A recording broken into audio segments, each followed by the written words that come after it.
मेरे दो भाइयों की एक दुल्हन, ये राज जानकर आपके भी होश उड़ जाएंगे। बहारपुर की सच्ची कहानी। मेरा नाम रोमा है। मैं अपने माता पिता के साथ एक छोटे से गांव में रहती थी और मेरा बचपन एक डरावने सपने के जैसा था। मेरी किस्मत ने मेरे साथ एक ऐसा खेल खेला कि मैं अपनी ज़िंदगी में आगे बढ़ने के बाद भी अपने अतीत को नहीं भूल सकती थी। मेरे माता पिता कभी नहीं चाहते थे कि मेरी ज़िंदगी बर्बाद हो जाए और मैं अपने ही घर में कैदी बनकर रह जाऊं। इसलिए मेरी माँ ने मुझे सब लोगों से छुपाकर मेरी बुआ के घर भेज दिया था। उनकी भी कोई संतान नहीं थी, इसीलिए मेरी बुआ और फूफा ने मुझे अपनी सगी औलाद से भी बढ़कर समझा। मुझे पढ़ाया लिखाया और अपने पैरों पर खड़ा कर दिया। अब मैं शहर में ही एक कंपनी में जॉब कर रही थी। मैं बहुत कम बोलती थी। मुझे लोगों से ज़्यादा घुलना मिलना पसंद नहीं था। मैं सुबह को अपनी जॉब के लिए जाती और शाम को घर वापस आती थी। घर वापस आने के बाद मेरी बुआ मुझे खाना खिलाती और मेरे लिए चाय बनाती थी। फिर हम दोनों बातें करने लगते और बातें करते करते कब समय निकल जाता हमें पता ही नहीं चलता था। फिर फूफा के ऑफिस से घर आने का टाइम हो जाता। वो भी जब ऑफिस से घर आते तो मेरे लिए कुछ न कुछ लेकर ज़रूर आते थे। लेकिन मुझे जब भी अपने अतीत की याद आती तो मेरे पैरों तले से ज़मीन निकल जाती थी। लेकिन बुआ और फूफा की मोहब्बत ने मुझे अपने अतीत को भूलने पर मजबूर कर दिया था। अब मैं अपनी ज़िंदगी में आगे बढ़ने लगी थी। एक दिन हमारी कंपनी में एक नया मैनेजर आया। वो बहुत ज़्यादा हैंडसम और स्मार्ट था। ऑफिस की सारी लड़कियां उसके आगे पीछे घूमती रहती थीं, लेकिन वो किसी को भी नज़र उठाकर नहीं देखता था। एक दिन मुझे किसी काम से उस मैनेजर के केबिन में जाना पड़ा। मैंने दरवाज़ा खटखटाया। उन्होंने कहा, कौन है? अंदर आ जाइए प्लीज़। मैं घबरा गई और कहने लगी, सर मेरा नाम रोमा है। आपने मुझे ये फ़ाइल दी थी, लेकिन मुझे इसका पिछला रिकॉर्ड समझ नहीं आ रहा। क्या आप मेरी हेल्प कर देंगे? उन्होंने कहा, जी जी बिल्कुल, क्यों नहीं, मैं आपको सब कुछ समझा देता हूँ। वो फ़ाइल देखकर मुझे काम समझाने लगे और मैं उनको देखने लगी। मेरी नज़रें उनके ऊपर से हट ही नहीं रही थीं। वो सच में बहुत ज़्यादा हैंडसम थे। इतनी देर में उन्होंने चुटकी बजाकर मुझसे कहा, हेलो रोमा, आप किसके ख्यालों में गुम हो गईं? मैं अचानक से अपने ख्यालों से बाहर आई और उनसे कहने लगी, जी सर, मुझे सब कुछ समझ आ गया। आप फिक्र न करें, मैं सारा काम कंप्लीट कर दूंगी। मेरा दिल तो उस दिन से ही मैनेजर विक्रम की मोहब्बत में डूब गया, पर जैसे ही मुझे अपने अतीत की याद आती मैं डर जाती थी। मैं अपनी बुआ से अपनी हर बात शेयर करती थी। उनके अलावा मेरा कोई और नहीं था, इसीलिए वो मेरी सबसे अच्छी दोस्त भी थी। जब मैंने उन्हें सब कुछ बताया तो वो मुझे समझाने लगी, अब तुम्हारी ज़िंदगी यही है, तुम अपने अतीत को भूल जाओ और अपने जीवन में आगे बढ़ो। लेकिन मेरे कदम डगमगाने लगते थे। मुझे कुछ भी समझ नहीं आ रहा था। इसी तरह दिन गुजर रहे थे। विक्रम अब मुझ पर बहुत भरोसा करने लगे थे, क्योंकि मैं अपना काम बहुत ईमानदारी से करती थी। वो कंपनी की हर बात मेरे साथ शेयर करने लगे थे। एक दिन मैं उनके केबिन की तरफ जा रही थी। मैं उन्हें देखकर दंग रह गई। वो शायद कुछ सोच रहे थे और दिल ही दिल में मुस्कुरा रहे थे।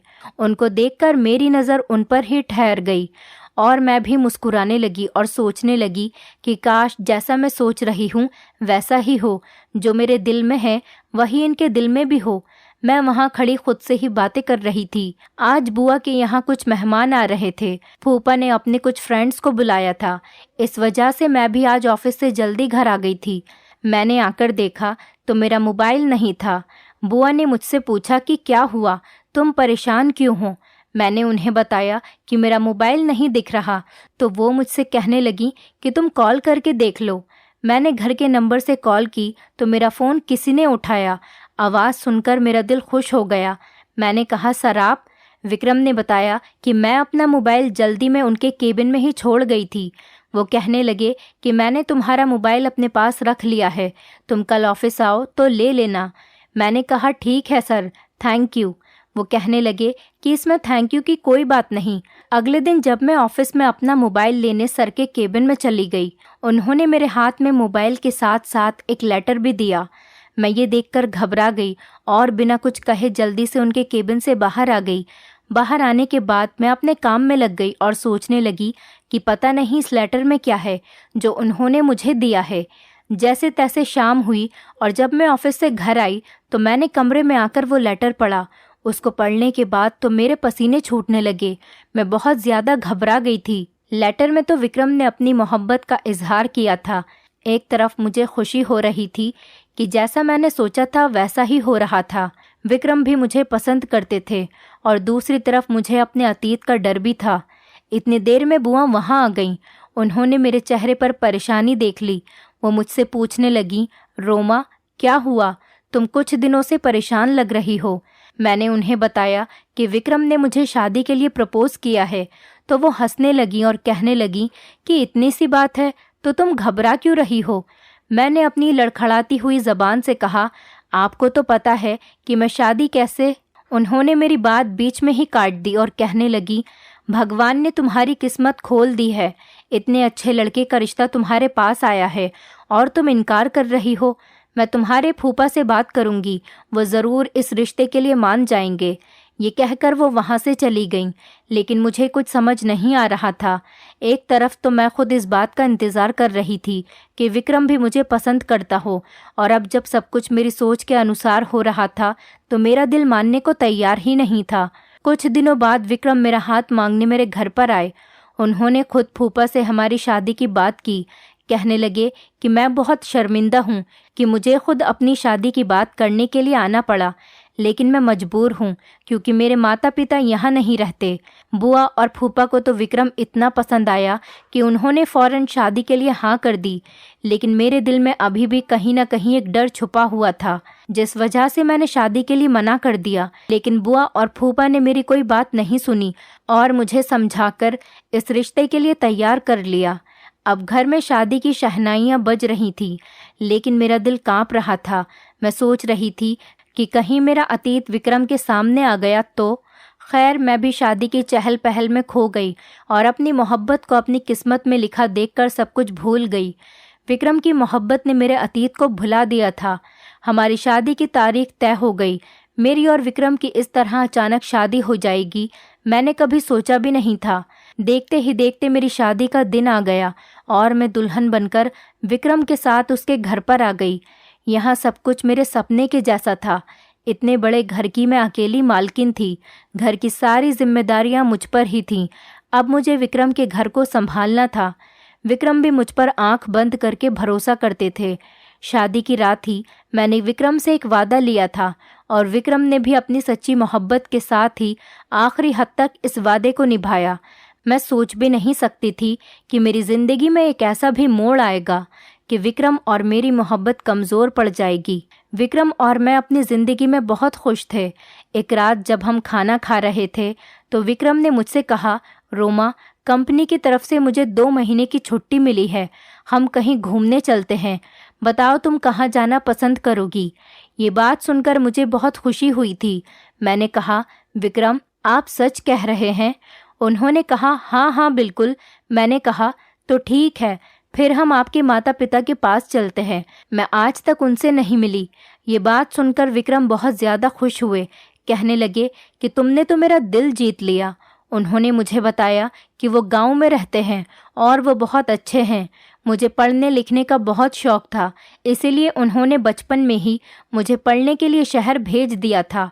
मुझे भी बहुत समय हो गया उनसे मिले हुए, लेकिन मेरी उनसे फ़ोन पर बात होती रहती है। हमारी शादी के बारे में भी मैंने उन्हें फ़ोन पर ही बताया था और वो सुनकर बहुत खुश हुए और अब वो हम दोनों को देखकर बहुत खुश हो जाएंगे। मैंने पैकिंग करनी शुरू कर दी और विक्रम ने ट्रेन की टिकट करा ली। अगले दिन जब मैं उठी तो किसी ने दरवाज़ा खटखटाया। मैंने जाकर दरवाज़ा खोला तो बाहर एक आदमी खड़ा था। उसने मुझसे कहा कि ये टिकट है, विक्रम सर ने भेजी है। मैंने उससे टिकट ली और अंदर आ गई। जब मैंने वो टिकट देखी तो मेरी आंखें फटी की फटी रह गईं। मैं बहुत ज़्यादा घबराने लगी। इतनी देर में विक्रम आ गए। वो मुझे देखकर बोले कि रोमा, कहाँ गुम हो गईं? सब ठीक तो है? मैंने उनसे कहा कि हाँ, सब कुछ ठीक है। मैं अपने चेहरे से पसीना साफ करते हुए उनसे बोली, विक्रम, हम कुछ दिनों बाद नहीं चल सकते, अभी मेरी तबीयत कुछ ठीक नहीं लग रही। विक्रम मेरे लिए परेशान हो गए और मुझसे कहने लगे कि चलो हम डॉक्टर के चलते हैं। मैंने कहा कि नहीं, बस थोड़ी सी थकान महसूस हो रही है, आराम करूंगी तो ठीक हो जाऊंगी। विक्रम ने मेरे लिए चाय बनाई और मुझे दवाई दी। मैं अपने कमरे में जाकर आराम करने लगी। मैं सोच में पड़ गई थी। मेरे दिमाग में हजारों सवाल चल रहे थे। मैंने बुआ का नंबर लगाया तो बुआ का नंबर भी नहीं लग रहा था। अब मैं सोच रही थी कि मैं विक्रम को कैसे मना करूंगी। आखिर मैंने ही उससे कहा था कि हम तुम्हारे माता पिता से मिलने चलते हैं। फिर मैंने सोचा कि हो सकता है जैसा मैं सोच रही हूँ वैसा कुछ भी नहीं हो, ये सब मेरा वहम है। मैंने जाने के लिए पैकिंग शुरू कर दी। विक्रम बहुत ज़्यादा खुश थे, लेकिन मेरा दिल पूरे रास्ते परेशान रहा। कुछ समझ नहीं आ रहा था कि मैं विक्रम को कैसे बताऊं। ट्रेन का ये सफ़र मुझे किस मंजिल तक ले जाएगा मुझे नहीं पता था। मैं नहीं जानती थी अब ये सफ़र कहाँ ख़त्म होगा। जैसे ही ट्रेन रुकी और हम ट्रेन से उतरे, मेरी आंखों के सामने अंधेरा छा गया और मुझे चक्कर आने लगे। विक्रम ने मुझे संभाला और वहीं स्टेशन पर बैठा दिया। उसने मुझे जूस पिलाया और कहने लगे, तुम्हारी वाकई तबीयत ठीक नहीं है। मुझे तुम्हारी बात मान लेनी चाहिए थी और कुछ दिन रुक जाना चाहिए था, लेकिन फिर मुझे छुट्टी नहीं मिल पाती। मैंने कहा, ऐसी कोई बात नहीं है, मैं ठीक हूँ। मैंने बहुत मुश्किल से खुद को समझाया। मैं और विक्रम स्टेशन से गांव की तरफ चले। मेरा दिल ज़ोर ज़ोर से धड़क रहा था, मानो जैसे मेरे कदम आगे बढ़ने को तैयार ही नहीं हों। जैसे जैसे हम विक्रम के घर की तरफ जा रहे थे, मेरा दिल बहुत बेचैन हो रहा था। हम जैसे ही उसके घर के दरवाजे पर पहुँचे, डर की वजह से मेरे पसीने छूटने लगे। पता नहीं मेरी किस्मत मेरे साथ क्या खेल खेल रही थी। मुझे कुछ समझ नहीं आ रहा था। जैसे ही घर का दरवाज़ा खुला, मेरे रोंगटे खड़े हो गए। अंदर एक बूढ़ा आदमी था। वो विक्रम के पिता थे। मैंने जल्दी से अपना चेहरा कवर कर लिया और खांसने का नाटक करने लगी। विक्रम ने मुझसे पूछा कि क्या हुआ। मैंने कहा कि कुछ नहीं, असल में मुझे बचपन से ही धूल मिट्टी से एलर्जी है और यहाँ गांव में धूल मिट्टी बहुत ज़्यादा है, इसीलिए मुझे यहाँ अपना फेस कवर करके रखना पड़ेगा। विक्रम बोले, चलो ठीक है, अंदर आओ। विक्रम अपने पिता से मिलकर बहुत खुश थे। उन्होंने उसे गले लगाया और प्यार करने लगे। अंदर एक बूढ़ी औरत थी जो कि विक्रम की माँ थी। उनको देखकर भी मैं दंग रह गई। मैंने अपना फेस और अच्छे से ढक लिया। विक्रम ने सबको मेरी एलर्जी के बारे में बता दिया।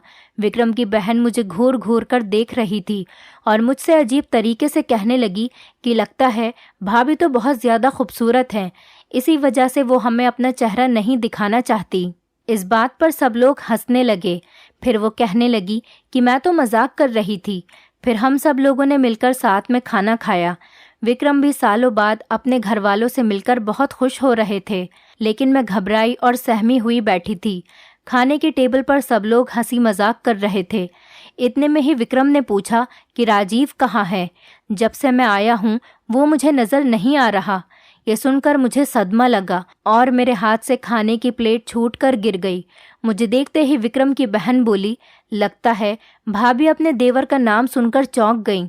विक्रम की माँ कहने लगी कि बस भी करो रायमा, जब से तुम्हारी भाभी आई हैं तुम तो उसके पीछे ही पड़ गई हो।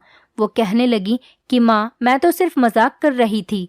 विक्रम के पिता ने बताया कि राजीव कुछ काम से गांव के बाहर गया हुआ है, उसकी भी शादी हो गई है, कुछ दिन में वो वापस आ जाएगा। अपनी पत्नी को भी साथ में लेकर गया है ताकि उसकी भी थोड़ी सैर हो जाए। खाना खाने के बाद मैं अपने कमरे में आ गई और अपने चेहरे से अपना मास्क हटा दिया। अपने आप को मैं आईने में देखने लगी। मेरे दिमाग में बहुत सारे सवाल आ रहे थे। मेरे अंदर अजीब सी बेचैनी हो रही थी। इतनी देर में किसी ने दरवाज़ा खटखटाया। मैंने जल्दी से अपना मास्क लगा लिया। दरवाजे पर विक्रम थे। वो मुझे अपने घर वालों के बारे में बताने लगे। अपने घर वालों से मिलकर वो मुझे बहुत खुश लग रहे थे। पता नहीं मेरी किस्मत में आगे क्या लिखा था। मैं उनको कुछ बता भी नहीं सकती थी क्योंकि मैं विक्रम को खोने से डरती थी। मैं सोच रही थी कि विक्रम सब जानने के बाद कहीं मुझे छोड़ न दे। मैं ज़्यादातर अपने कमरे में ही रहती थी और सबको खांस कर दिखाती थी ताकि कोई मेरा चेहरा देखने की जिद न करे। राजीव भी आज वापस आने वाला था। यही सोच सोच कर मेरा दिल घबरा रहा था। मैं सदमे में थी। मैं अपने डरावने अतीत के बारे में सोच रही थी। मैं दिल ही दिल में उलझन में पड़ रही थी। लेकिन जब से मैं इस घर में आई थी मुझे मेरी नंद का बर्ताव बहुत अजीब लग रहा था। वो हमेशा ही मुझसे कुछ न कुछ कहती रहती थी और फिर मजाक का बहाना बना लेती। जब राजीव के आने का समय हुआ तो मैं बुखार का बहाना बनाकर अपने कमरे में कंबल ओढ़ कर लेट गई। सब लोग बहुत खुश थे। राजीव और उसकी पत्नी घर आ गए थे। वो सबसे मिले। विक्रम ने उसे मेरे बारे में बताया। वो और उसकी पत्नी मेरे कमरे में आए, लेकिन मैं कंबल ओढ़े लेटी रही और सोने का नाटक करने लगी। विक्रम ने कहा, इसकी तबीयत बहुत ज़्यादा ख़राब है, कल ही मैं इसे डॉक्टर के पास लेकर जाऊंगा। राजीव ने कहा कि कोई बात नहीं, आप भाभी को आराम करने दें, हम भाभी से बाद में मिलेंगे। जैसे तैसे मैं अपने चेहरे पर मास्क लगाकर यहाँ रह रही थी, लेकिन राजीव के सामने आने से मुझे डर लगता था। जब वो घर में नहीं होता था तो मैं अपना फेस कवर करके सब घर वालों के साथ रहती थी, लेकिन उसके आने से पहले ही मैं अपने कमरे में चली जाती। एक रोज़ मैं अपने कमरे में बैठी अपनी ज़िंदगी के ख़तरनाक अतीत के बारे में सोच रही थी और दूसरी तरफ मैं सोच रही थी कि राजीव की बीवी कितनी खूबसूरत है और आदत की भी बहुत अच्छी है। अचानक मेरी नंद मेरे कमरे में आ गई। मैंने जल्दी से अपना चेहरा छुपाया और खांसने लगी। वो कहने लगी कि आपको डर है, राजीव भाई की पत्नी आपसे ज़्यादा खूबसूरत है, इसीलिए शायद आप अपना चेहरा नहीं दिखाती। पता नहीं वो मुझसे इस तरीके की बातें क्यों करती रहती थी। मैंने उसे कहा कि नहीं, ऐसी कोई बात नहीं है, कुछ दिन में मेरी दवाई का कोर्स कंप्लीट हो जाएगा और मेरी एलर्जी ख़त्म हो जाएगी, फिर मैं अपना फेस कवर करना बंद कर दूंगी। फ़िलहाल तो मैंने उसे ये बात कहकर टाल दिया था, लेकिन उसकी बातों ने मुझे सोच में डाल दिया था। मैं सोच रही थी कि उसे मेरी सच्चाई तो पता नहीं चल गई। इतने में विक्रम आ गए और मुझसे पूछने लगे, तुम्हारी तबीयत अब कैसी है? मैंने कहा कि अब तो ठीक है, बस कुछ दिन की बात है, फिर मेरी एलर्जी ठीक हो जाएगी। वो मुझसे बहुत ज़्यादा मोहब्बत करते थे, इसीलिए मेरी हर बात आंख बंद करके मान लेते थे। एक दिन विक्रम मुझसे कहने लगे, राजीव मुझसे शिकायत कर रहा था, कह रहा था तुम बहुत अजीब हो, अपनी पत्नी को अपने भाई से अभी तक नहीं मिलवाया। उनकी ये बात सुनकर तो मैं और ज़्यादा डरने लगी थी।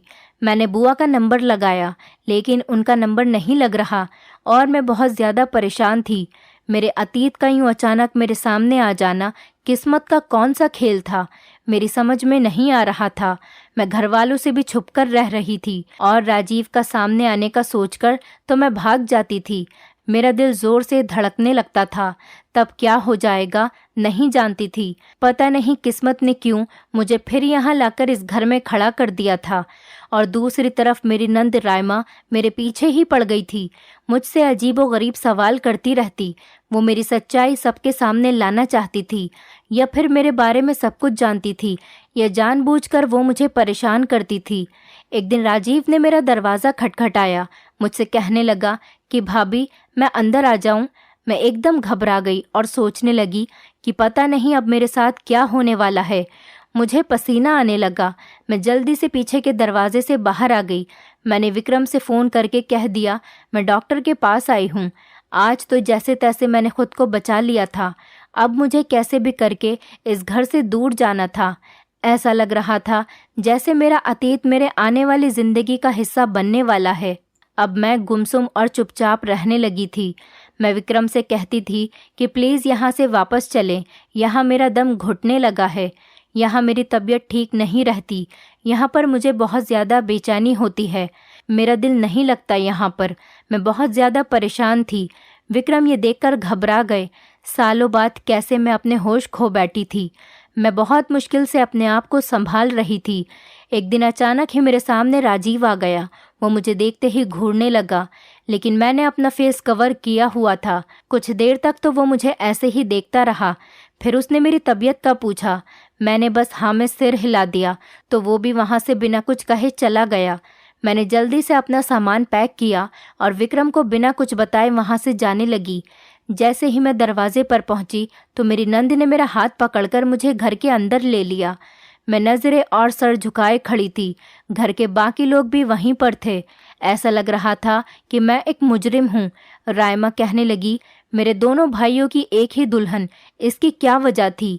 ये जानकर आपके होश उड़ जाएंगे। उसकी बात सुनकर मैं चीख पड़ी और कहने लगी कि नहीं, ऐसा कुछ नहीं है, ये झूठ बोल रही है। विक्रम ने मेरे मुंह पर थप्पड़ मारा। मैं रोने लगी थी। मैं किस्मत के हाथों मजबूर थी, क्योंकि अब मेरा सच सबके सामने आने वाला था। विक्रम ने कहा, ये क्या कह रही है?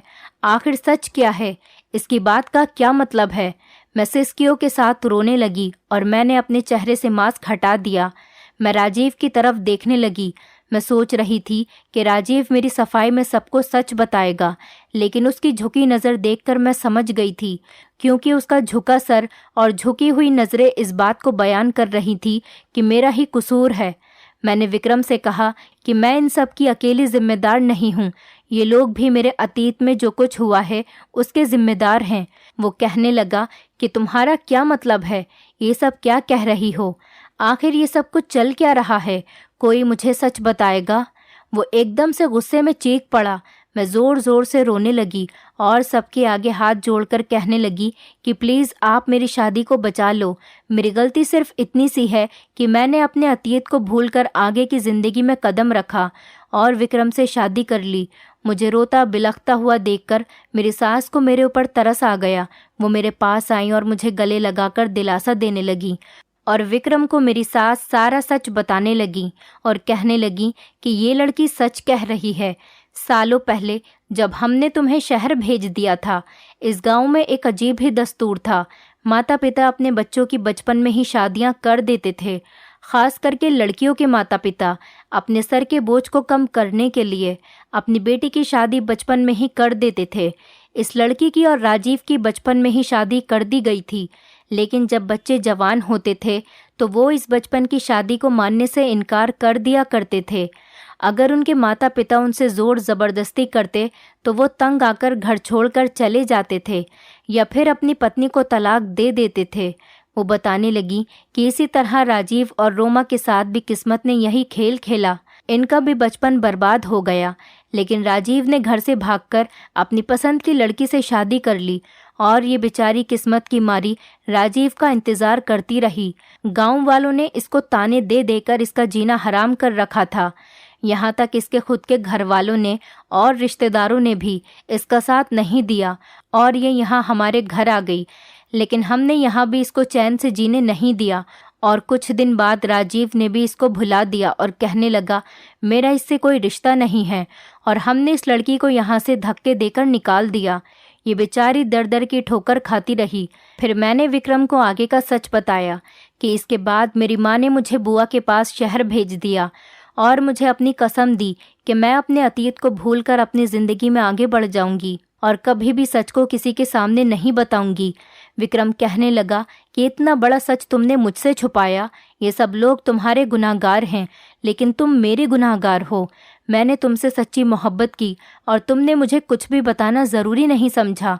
और तो और तुम मेरे भाई की पहली पत्नी हो। ये सब कुछ जानकर तुम कैसे मेरे साथ रह सकती थी? तुमने अपने साथ साथ मुझे भी इस पाप का भागीदार बना लिया। जब तुम्हारी पहले शादी हो गई थी तो तुम मुझसे शादी कैसे कर सकती थी? ये सुनकर मैंने राजीव की तरफ देखा। वो चौंकने लगा और बहुत घबरा गया। मेरे और राजीव के अलावा रायमा भी ये सारा सच जानती थी। मैंने रायमा को घूर कर देखा। इतनी देर में राजीव की पत्नी ने उसे जोर से थप्पड़ मारा और कहने लगी कि ये सब चल क्या रहा है? तुमने मुझे धोखा दिया, धोखे से मेरे साथ तुमने शादी की। अब मैं तुम्हें डिवोर्स दे दूंगी। रायमा रोने लगी और कहने लगी कि आप सब लोग मुझे माफ़ कर दें, सारी गलती मेरी है। मैंने शुरू में ही भाभी का चेहरा देख लिया था और उसको पहचान लिया था। मैं उनका सच घर वालों के सामने लाकर उनसे बदला लेना चाहती थी। मैं रायमा को देखने लगी और सोचने लगी कि पता नहीं ये कौन सा सच बताने वाली है। वो कहने लगी कि रोमा का भाई और मैं एक दूसरे से मोहब्बत करते थे और शादी करना चाहते थे, लेकिन राजीव और रोमा की शादी ने सब कुछ बर्बाद करके रख दिया। इन दोनों की वजह से हमारी भी शादी नहीं हो सकी। उसी समय मैंने सोच लिया था कि मैं इससे बदला लेकर रहूंगी। जब मैंने पहली बार इसे देखा तो मेरे दिल में सालों पुरानी नफरत जाग गई और मैंने सोच लिया कि मैं इससे बदला लेकर रहूंगी, लेकिन मेरी एक इस गलती से बहुत लोगों की ज़िंदगी बर्बाद हो जाएगी। प्लीज़ आप सब लोग मुझे माफ़ कर दें। वो राजीव पर चिल्लाने लगी और उसे कहने लगी कि राजीव सच बताओ, तुम्हारी और विक्रम की नहीं तो इन दोनों मासूम लड़कियों की जिंदगी बर्बाद हो जाएगी। अगर तुमने आज सब कुछ सच नहीं बताया तो सब कुछ बर्बाद हो जाएगा। मेरी नज़र राजीव पर जमी हुई थी। उसके माता पिता भी बहुत ज़्यादा शर्मिंदा थे। राजीव की पत्नी भी उसको पकड़कर झंझोड़ रही थी। इतनी देर में मैं चक्कर खाकर ज़मीन पर गिर गई और बेहोश हो गई। कुछ देर बाद मुझे होश आया तो मुझे डॉक्टर की आवाज़ आई। वो सबको बता रही थी कि आप सभी इनका बहुत ज़्यादा ख्याल रखें, ये प्रेग्नेंट हैं। मेरी आँख खुल गई और ये सुनकर तो मेरी हालत और ज़्यादा ख़राब होने लगी। रायमा और विक्रम की माँ मुझे संभालने लगी। विक्रम भी अपना सर पकड़कर बैठ गया। ऐसा लग रहा था जैसे कयामत टूट पड़ी हो। एक ही लड़की दो भाइयों की पत्नी कैसे हो सकती है। विक्रम मेरे आगे हाथ जोड़कर कहने लगा कि प्लीज़ मुझे बताओ आगे का सच क्या है। तभी रायमा कहने लगी कि विक्रम भाई, राजीव गुनाहगार है, इसने ही इसके साथ ये सब कुछ किया है और अब ये चुपचाप खड़ा है। विक्रम ने गुस्से में राजीव को जोर से थप्पड़ मारा। राजीव जमीन पर गिर गया और विक्रम के पैर पकड़कर माफ़ी मांगने लगा और कहने लगा कि मैं ही रोमा का गुनाहगार हूँ। उसने बताया कि सालों पहले जब मैंने अपनी दूसरी शादी करने का सोचा था, उसी समय मैंने इसको डिवोर्स पेपर भिजवा दिए थे। अब ये मेरी पत्नी नहीं है, ये आपकी पत्नी है और ये बच्चा भी आपका ही है। बस किस्मत ने हमारे साथ ये खेल खेला है। राजीव ने मुझे और रोमा को इस पाप से बचा लिया। राजीव ने मुझसे भी मेरे पैर पकड़कर माफ़ी मांगी और उसके माता पिता ने भी अपनी गलती का एहसास करके मुझसे माफ़ी मांगी। मैं बराबर रो रही थी। विक्रम के दिल में मेरे लिए मोहब्बत जाग गई थी। वो भी जान चुका था कि सब में मेरी कोई गलती नहीं थी। मैंने तो सिर्फ अपनी माँ की कसम की खातिर सब कुछ छुपाया था। मेरा और राजीव के बीच में अब कोई भी रिश्ता बाकी नहीं रहा था। सालों पहले ही मेरी और राजीव की डिवोर्स हो चुकी थी। मैंने भी सबको माफ़ करके अपना दिल साफ कर लिया। राजीव ने अपनी पत्नी से भी माफ़ी मांगी और उसने भी उसे माफ़ कर दिया। अब हम सब अपनी ज़िंदगी में बहुत ज़्यादा खुश थे। कुछ महीनों बाद ही हम सब लोग शहर आ गए। अब हम सब लोग हंसी खुशी रहने लगे थे। मैंने एक बेटे को जन्म दिया था और राजीव के घर में भी एक बेटा पैदा हुआ था। विक्रम के माता पिता को अपनी गलतियों का बहुत ज़्यादा एहसास था, इसीलिए उन्होंने सोचा था कि वो अपने पोता पोती को पढ़ा लिखा कर गाँव के रीति रिवाज से दूर ही रखेंगे और हो सकेगा तो गाँव के इस रीति रिवाज को ख़त्म कर देंगे ताकि आने वाले बच्चों की जिंदगियां बर्बाद न हो सके। और ऐसा ही हुआ। विक्रम ने अपने गांव जाकर सबको बहुत समझाया और इस रिवाज को ख़त्म कर दिया और आने वाली नस्लों की जिंदगियों को तबाह होने से बचा लिया। गांव वालों की सोच बदलकर उनको अपने बच्चों की पढ़ाई लिखाई पर ध्यान देने को कहा।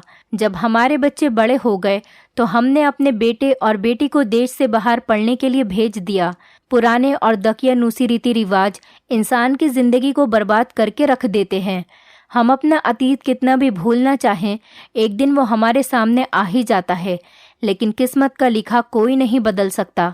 दोस्तों, उम्मीद करती हूँ आपको हमारी कहानी पसंद आई होगी। कहानी पसंद आई है तो वीडियो को लाइक करें, चैनल पर नए हैं तो चैनल को सब्सक्राइब करें और हाँ, नोटिफिकेशन बेल को ज़रूर दबाएं ताकि अगली अपडेट सबसे पहले आपको मिले।